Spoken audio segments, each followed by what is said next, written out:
यहाँ इकिगाई किताब की पूरी जानकारी, बुक समरी और की कॉन्सेप्ट्स दी गई है, जो आपको ये समझने में मदद करेगी कि ये किताब दुनिया भर में इतनी लोकप्रिय क्यों है। इकिगाई क्या है?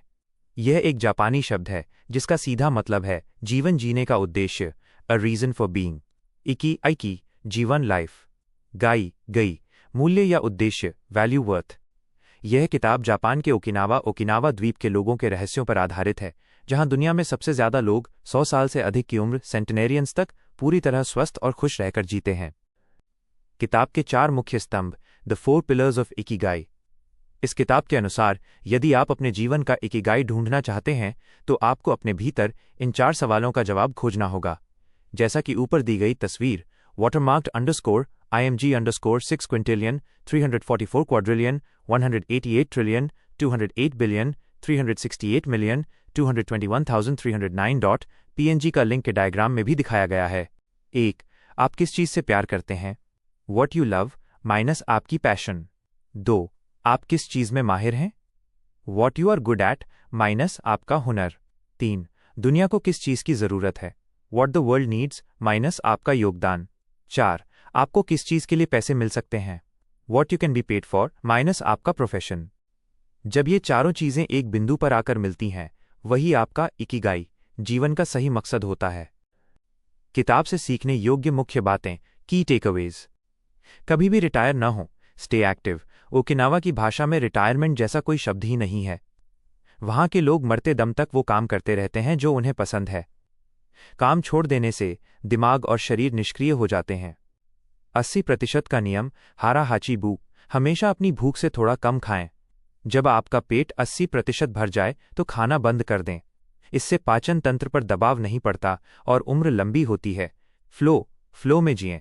आप जो भी काम कर रहे हों, चाहे पढ़ाई हो, कोडिंग हो, गेमिंग हो या कला, उसमें पूरी तरह डूब जाएं। जब आप समय का होश भूलकर किसी काम को करते हैं तो आपका तनाव अपने आप खत्म हो जाता है। धीमी गति से जिएं, स्लो लिविंग। आधुनिक जीवन की भागदौड़ और जल्दबाजी तनाव को जन्म देती है। थोड़ा रुकें, प्रकृति के साथ समय बिताएं और हर पल का आनंद लें। सकारात्मक दृष्टिकोण और कम्युनिटी, मोआई। ओकिनावा के लोग अच्छे दोस्तों का एक समूह मोआई बनाते हैं जो सुख दुख में एक दूसरे की मदद करते हैं।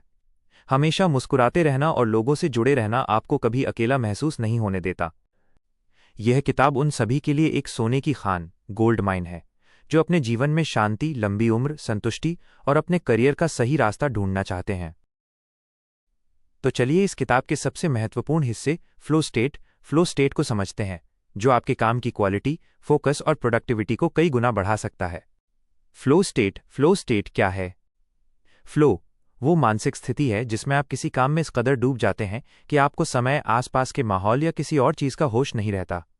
जब आप इस स्टेट में होते हैं तो आपका पूरा ध्यान सिर्फ एक ही काम पर होता है। आपके मन में कोई फालतू विचार या तनाव नहीं आता। आपका आउटपुट और क्रिएटिविटी अपने बेस्ट लेवल पर होती है। अपने काम या प्रोजेक्ट्स में फ्लो कैसे हासिल करें? किताब में किसी भी काम जैसे पढ़ाई, कंटेंट क्रिएशन या किसी प्रोजेक्ट पर काम करना में फ्लो स्टेट हासिल करने के लिए 3 मुख्य नियम बताए गए हैं। 1. एक स्पष्ट लक्ष्य, क्लियर गोल चुनें। जब तक आपके दिमाग को ये पता नहीं होगा कि बिल्कुल अभी क्या करना है, वो भटकता रहेगा। क्या करें? आज मैं बहुत सारा काम करूंगा सोचने के बजाय एक निश्चित टास्क तय करें। जैसे अगले 45 मिनट में मैं सिर्फ इस एक स्क्रिप्ट या प्रोजेक्ट मॉड्यूल को पूरा करूंगा। 2.